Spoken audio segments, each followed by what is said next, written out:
Oke baik, selamat sore teman-teman yang ada di sini maupun yang sedang menonton. Kembali lagi bersama saya Melania Zidiarawa dalam program podcast Bincang-bincang lintas dunia politik pada sore hari ini. Jadi pada sore hari ini saya bersama tim saya sedang berada di lokasi DPW PSI Nusa Tenggara Timur. Saya bersama tim di sini sudah bersama ketiga para narasumber kita, yaitu yang pertama ada Wakil Ketua 1 DPW PSI NTT, yaitu Bro Kanis Yusto atau Bro Kanis, dan yang kedua Sekretaris DPW PSI NTT ada Bro Junaidin Mahasan atau Bro Jun, dan narasumber yang ketiga adalah Wakil Ketua 2 DPW PSI NTT Bro Laurentius Mila Dadi atau Bro Ray, mohon maaf.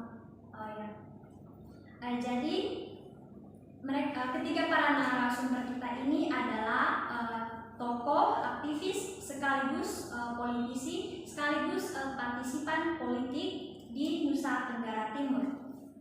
Nah, untuk mempersingkat waktu kita, jadi kepada ketiga narasumber kita pada sore hari ini saya berikan waktu dan kesempatan untuk bisa memperkenalkan diri, latar belakang mungkin dari pendidikan sama pengalaman kerja begitu. Jadi untuk waktu dan kesempatan saya persilakan.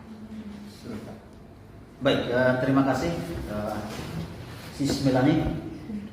Saya Kanis Yusto, saat ini selaku pengurus Partai PSI, Wakil Ketua DPW PSI NTT.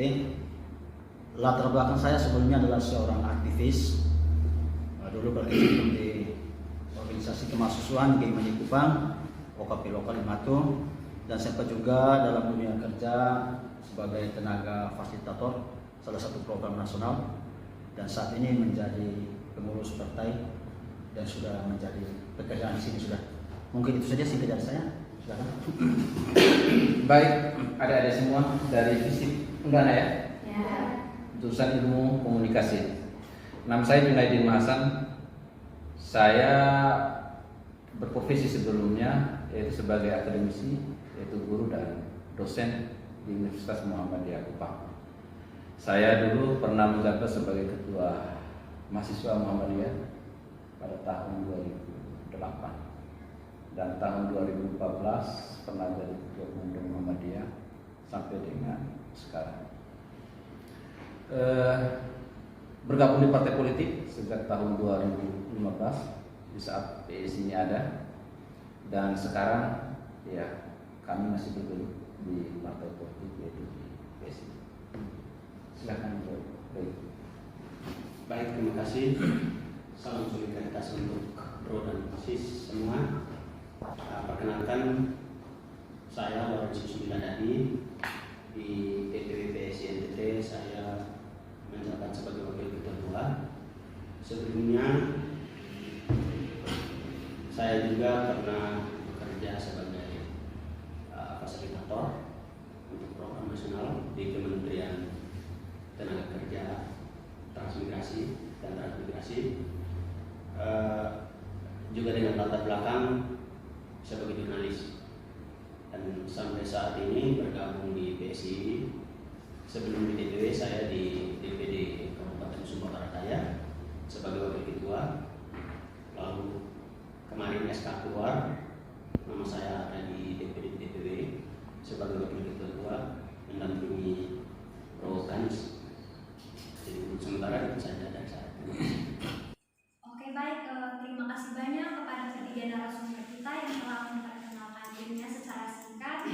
Jadi saya ucapkan terima kasih banyak atas waktunya, sudah meluangkan waktu pada sore hari ini untuk bisa kita wawancarai. Mungkin dari ketiga para narasumber, baik dari Bro Kanis, Bro Jun maupun Bro Ray, bisa memperkenalkan secara singkat atau secara umum tentang Partai Solidaritas Indonesia. Baik, profil Partai Solidaritas Indonesia. Mungkin Partai Solidaritas ini agak sedikit asing di telinga adik-adik semua, jarang dilihat. Tetapi bagi adik-adik yang melek media, apalagi media sosial, pastinya harus tahu Partai Solidaritas Indonesia. Kenapa?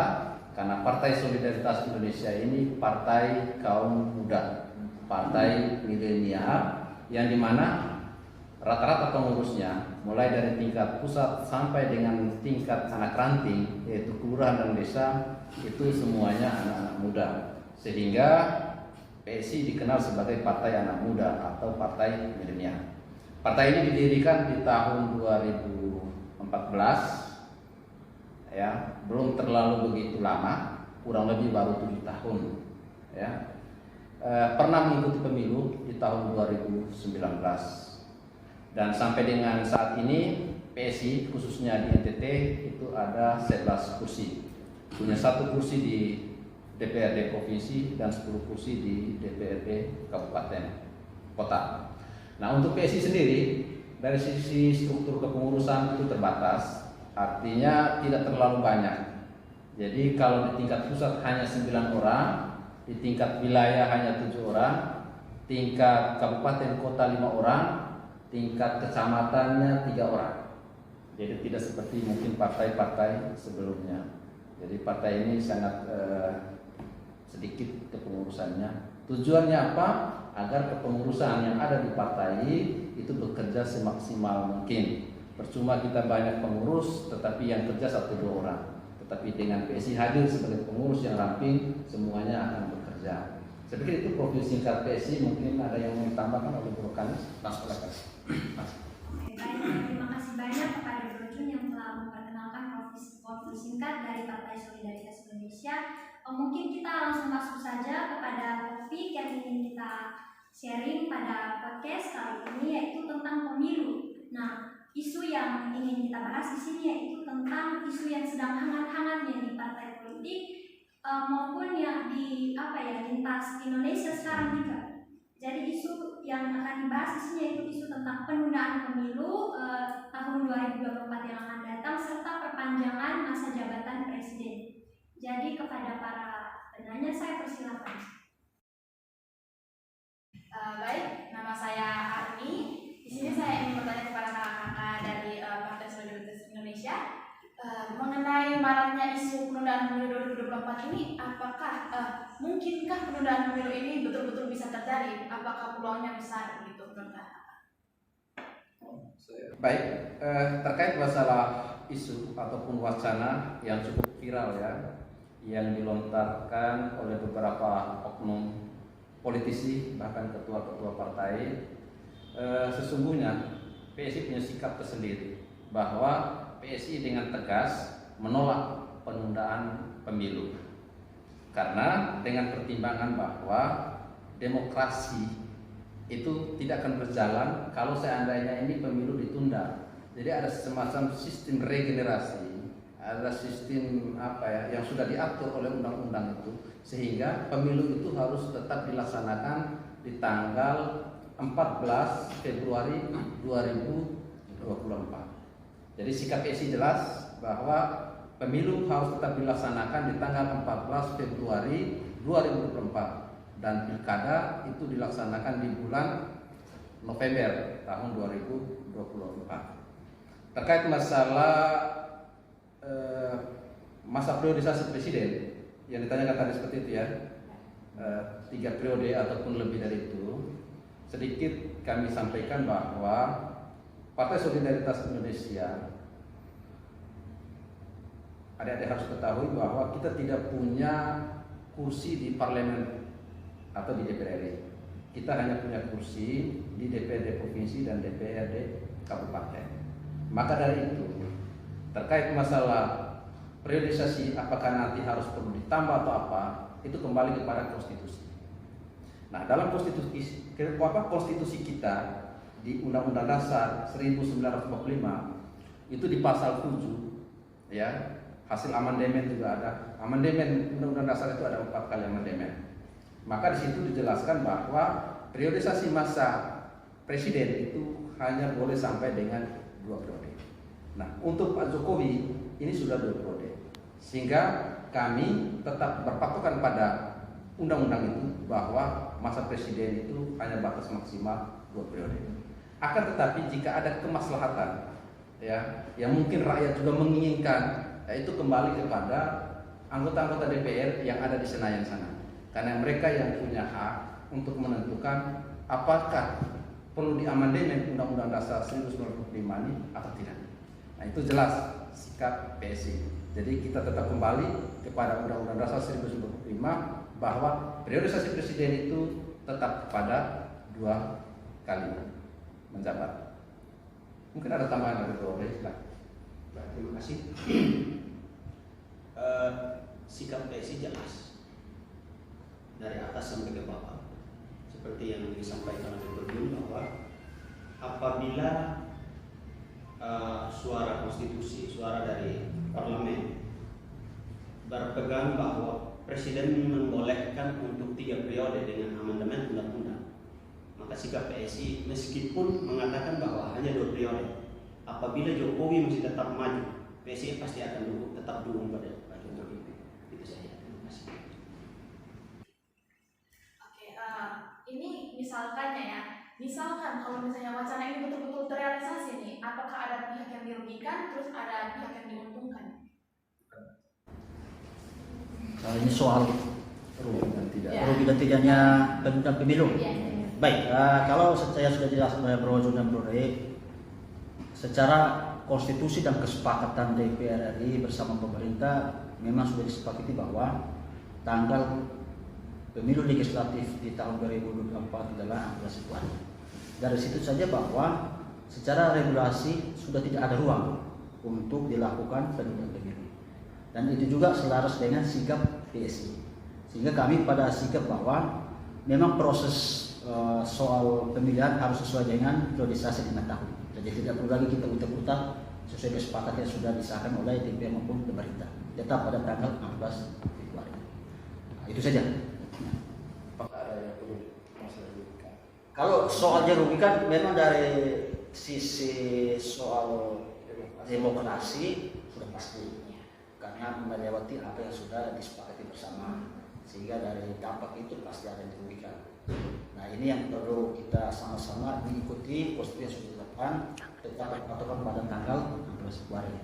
Nah, soal penundaan pemilu tadi itu berdampak pada periodisasi kepemimpinan presiden yang sudah dijelaskan oleh Bro Jun bahwa tergantung mekanisme di parlemen itu sesuai dengan konstitusi yang berlaku. Salah satunya adalah amandemen. Nah, amandemen ini adalah tergantung teman-teman di parlemen atau yang punya ketua kali kursi parlemen. Nah, mungkin dari saya seperti itu. Saya Veronica Raja, jadi saya mau bertanya kepada kakak-kakak.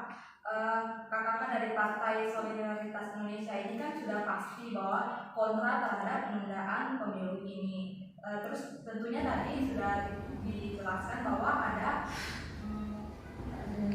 Ada pimpinan partai lain, atau ada kerugian, iya. Jadi ada kerugian-kerugian yang dialami oleh partai ini. Kira-kira kalau kerugian yang di sisi strategi yang sudah partai ini bangun, kira-kira apa ya dari misalnya wacana ini terjadi, kira-kira strategi apa saja yang terganggu gitu. Terima kasih. Kalau kami dari PSI pada dasarnya mau pemilu besok atau hari ini pun kami siap secara strategi. Mau tunda pemilunya kami siap bertahan. Mau diundur lebih maju lagi ke sini kami siap bertahan.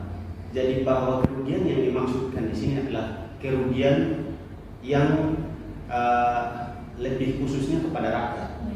Hak-hak rakyat tidak terpenuhi sebagaimana diatur dalam undang-undang. Jadi kalau secara kami di partai politik mau ditunda untuk memperpanjang masa jabatan presiden, tergantung teman-teman yang ada di parlemen, mekanismenya diatur seperti apa. Tetapi yang kita harapkan bahwa penundaan pemilu untuk presiden tidak juga ikut ditunda pemilihan legislatif, karena kita juga pasti ingin ada di parlemen untuk sama-sama kita atur negara ke arah yang lebih baik. Itu saja. Terima kasih. Saya juga ingin bertanya kepada kakak dari Partai PSI tentang yang pastinya tentang penundaan pemilu 2024 ini pasti ada aktor di balik sehingga penundaan pemilu ini bisa terjadi. Itu kenapa gitu? Siapa saja aktor yang sehingga mendukung penundaan pemilu 2024 itu sendiri? Ya, baik. Terkait masalah aktor, saya pikir adik-adik semua bisa baca bahwa ada beberapa pimpinan partai politik yang menyampaikan wacana. Ya, tidak perlu lagi saya sebut nama, nanti adik-adik sekalian tinggal baca saja, sudah tahu nama-namanya. Kita juga belum tahu di balik wacana itu yang disampaikan oleh mereka meminta untuk menunda pemilu seperti apa kepentingannya. Tetapi ada satu hal yang harus perlu diketahui oleh kita semua bahwa kita negara hukum, ya. Maka sebagai negara hukum taat dan patuh terhadap konstitusi yang sudah berlaku di Negara Kesatuan Republik Indonesia. Terkait masalah wacana-wacana, saya pikir itu biasa saja. Hanya kembali kepada kita semua untuk melihat bahwa apakah wacana itu sesuai dengan prosedur hukum yang ada di Negara Kesatuan Republik ini atau tidak. Seperti itu. Mungkin ada Baik, perkenalkan nama saya Rani. Saya akan bertanya tentang bagaimana jika penundaan ini terjadi? Apakah dampak bagi sistem demokrasi Indonesia sendiri? melanjutkan tadi dampak terhadap demokrasi. Ya, kalau soal penundaan pemilu ini sudah pasti ada dampak. Manakala yang periode sebelumnya adalah sesuai konstitusi kita adalah setiap 5 tahun perlu diselenggarakan pemilihan legislatif. Nah, kalau kemudian situasi ini ditunda tentu ada dampak. Nah, memang ada ruang juga bahwa dalam situasi kondisi negara, situasi bencana atau kekacauan peperangan di situ terjadi. Nah, untuk saat ini memang ada dampak dari sisi corona atau virus yang sementara ini, tetapi dari sisi skala nasional makin menurun untuk kemudian tidak ada alasan terjadi penundaan pemilu. Nah, sehingga sikap kami jelas tadi. Kami tetap berpatokan bahwa apa yang sudah disepakati harus dilakukan dan itu sesuai dengan amanah konstitusi. Setiap 5 tahun perlu dilakukan soal pelaksanaan pemilu. Nah, itu saja tanggapan dari saya. Ya, baik, saya tambahkan sedikit terkait masalah kerugian. Saya pikir bahwa PSI ini partai milenial, ya, partai anak muda. Yang jelas, salah satu poin penting bagi PSI ini adalah sistem regenerasi. Jika pemilu ini selalu ditunda atau diminta untuk ditunda, maka itu menjadi korban adalah regenerasi yang ingin menjadi pemimpin-pemimpin yang akan datang. Ya, bagi kita semua ini, kalaupun pemilu ini minta ditunda, maka kita yang muda ini yang punya keinginan untuk calon legislatif atau eksekutif juga akan berdampak. Itu adalah salah satu kerugian ya di skala kecil ya bagi kita yang masih milenial. Ya, seperti itu. Kembali lagi, saya tambahkan, saya tegaskan seperti apa yang disampaikan oleh Pak Sekretaris itu, bahwa kita kaum milenial yang memiliki masa depan Indonesia tidak berarti bahwa mereka yang sudah tua tidak punya masa depan. Tetapi satu hal saya katakan bahwa kita yang masih muda ini adalah kita yang berpikir bagaimana masa depan Indonesia ke depan. Dan kita yang masih muda adalah pemberi ide-ide pilihan untuk ke depan. Sedangkan mereka, orang-orang tua kita yang pasti hanya meninggalkan cerita masa lalu yang membuat kita terkungkung dalam keadaan kita menerima apa adanya diri kita, tetapi tidak pernah memberikan pikiran yang konstruktif membangun bagaimana kita ke depan, bagaimana Indonesia ke depan. Dan itu hanya ada di PSI. Pikiran-pikiran PSI, pikiran bagaimana Indonesia ke depan ada di PSI tanpa membawa pikiran-pikiran yang mengganggu kenyamanan Indonesia saat ini. Di sini kami plural. Kami tidak pernah berbicara bahwa ini agama itu, ini suku ini tidak. Kami adalah Indonesia. Kami solidaritas. Itu saja. Terima kasih. Pertanyaan berikutnya, alasan situasi dan ekonomi pandemi dijadikan sebagai alasan penyusul penundaan ini. Apakah menurut Anda alasan tersebut cukup menjadi alasan institusional penundaan pemilu 2024? Kami pikir bahwa alasan itu adalah alasan yang kurang tepat.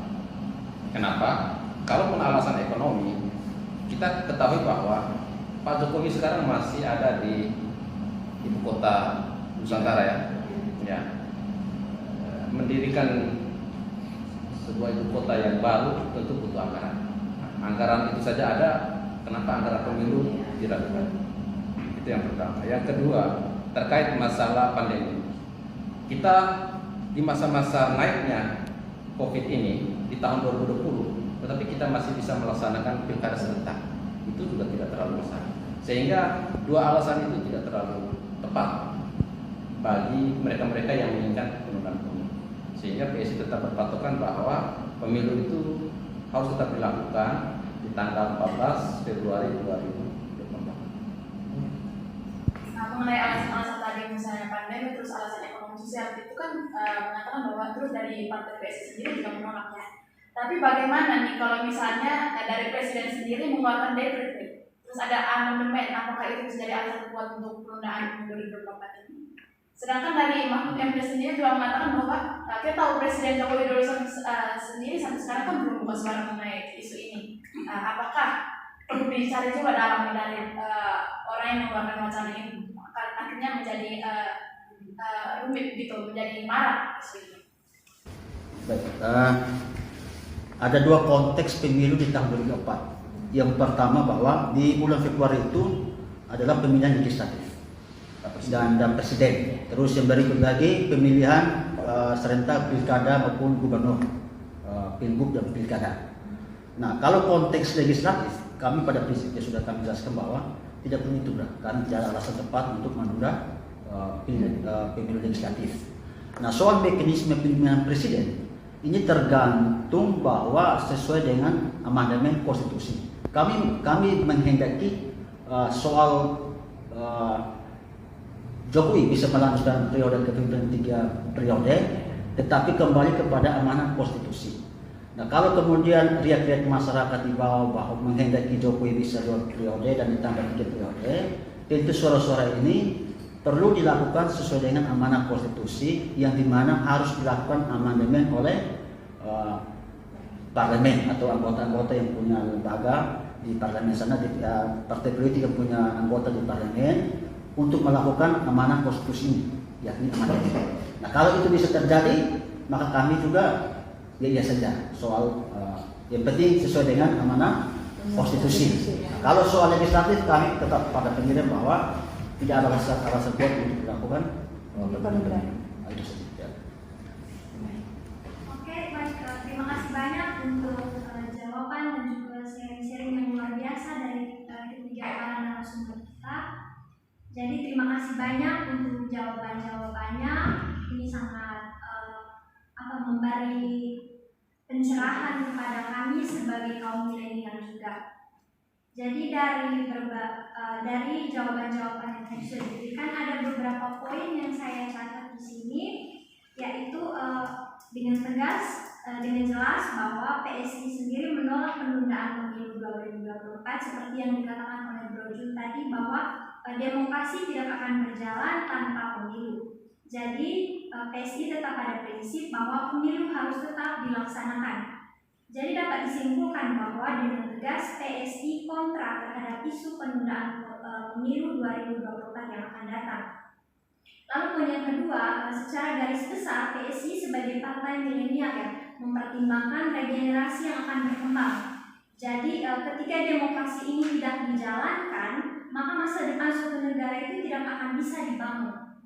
Lalu poin yang terakhir yaitu dari berbagai perspektif ekonomi maupun pandemi sebagai yang dimana di sini sebagai alasan penundaan pemilu 2024 yang akan datang. Jadi menurut PSI sendiri tadi bahwa hal ini bukan merupakan alasan yang relevan untuk penundaan pemilu di 2024 yang akan datang. Jadi itu beberapa kesimpulan yang saya ambil dari bincang-bincang kita pada sore hari ini. Terima terima kasih banyak kepada bro-bro Terima kasih. yang sudah meluangkan waktunya untuk diwawancara pada sore hari ini. Terima kasih banyak. Baik, sama-sama. Terima kasih.